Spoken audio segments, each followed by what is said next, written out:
The people you care about feel anxious and unhappy. Naturally, you want to step in and help.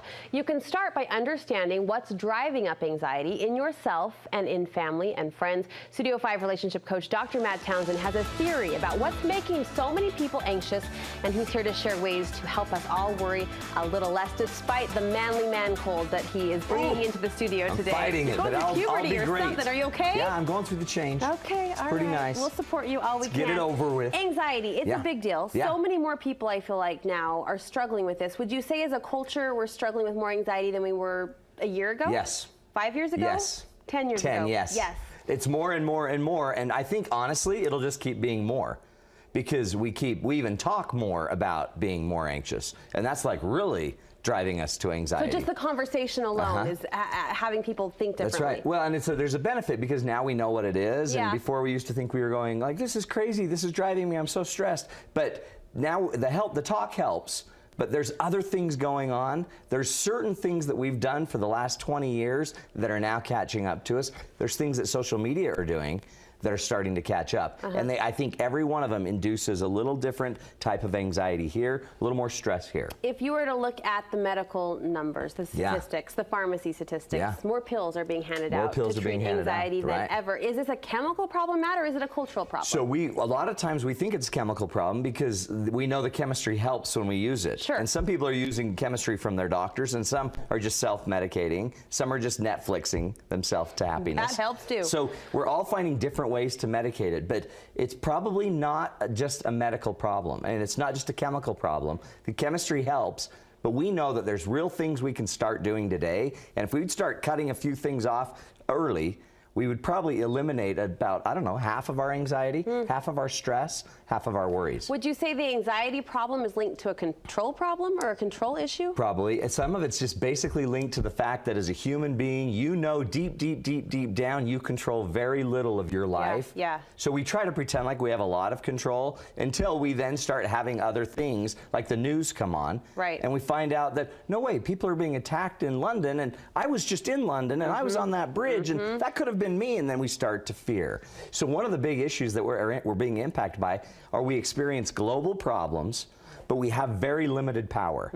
So we hear about Zika, and we're like, well, what if I get Zika? What if we just pick up, what if Zika moves north? What if all of a sudden, and we start to worry about something that may not be a reality, may not be something we could even worry about, but we know about it. We know about stuff in Russia that we didn't know about. We know about Syria. We know North Korea. Kim Jong-un. We know his name. Oh my gosh. What if he can bomb us? What if he gets nuclear weapons? So we start worrying and worrying. And yet, what can you really do about it in Salt Lake City? What can you really do about any of this? Not a lot. But we obsess with it, and we know about it, and we watch it all day long on the news, and we can't do much about it. So one of the rules is right up front on experiencing global stress, turn it off. Turn it off. Turn the news off, and instead focus on what you can control about life. If you worry about anxiety, then go learn how to manage anxiety.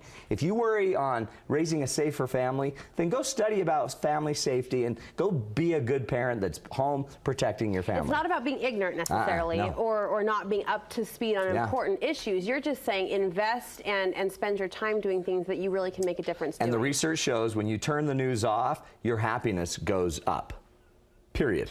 So it could be something as simple as turning off a lot of the data flow and instead manage your time and your data flow on things you actually have influence over. You say there's a myth out there, and you've labeled it the you can do anything myth. Yes. What's wrong with believing you can do anything? Well, because you can't. Okay, not to blow up the myth and Shocker. destroy everyone's life. Dun, dun, dun. But if I grow up thinking I could be a dancer, if I really thought Matt Townsend could dance, and then I just really thought I could, then all of a sudden I might realize I have no talent, no gift, no ability, but there's this illusion that if I work hard enough at anything, I can do it. I kind of like to see you work hard at that. Well, and by the way, you would die, because I am honestly a really good dancer, not to brag. Okay. But when we get into this, the myth that we can do anything makes us thinking that we should do everything.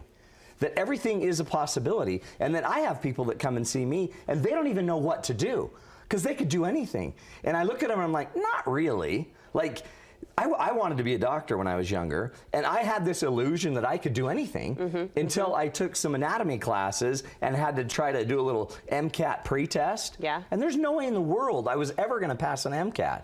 Ever. So the idea that if we blow up the idea you can't do anything, what you should do is what you're kind of called to do.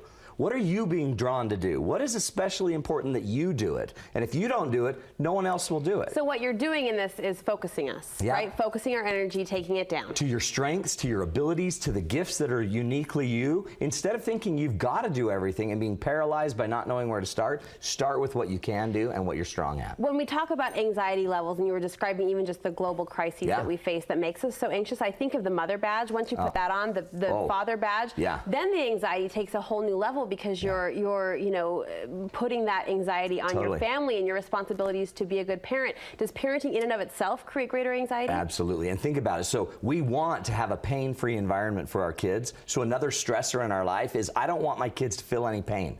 I want to help them not feel pain. So when I want them not to feel pain, two problems are created.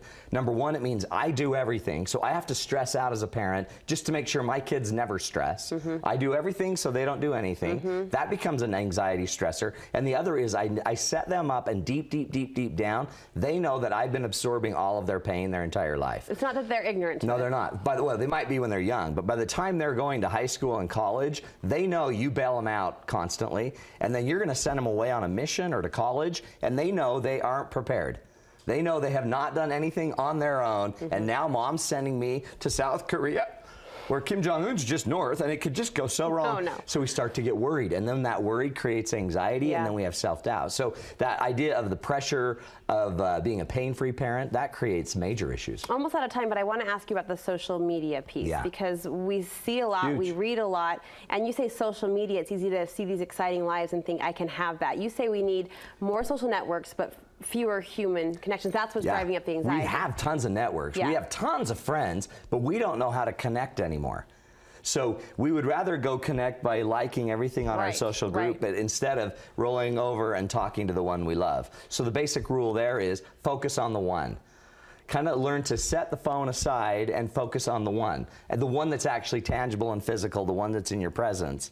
And if we can learn to do that, I think we lose some anxiety, because all of a sudden I don't have this need or knowledge that I'm ignoring somebody that's really important to me.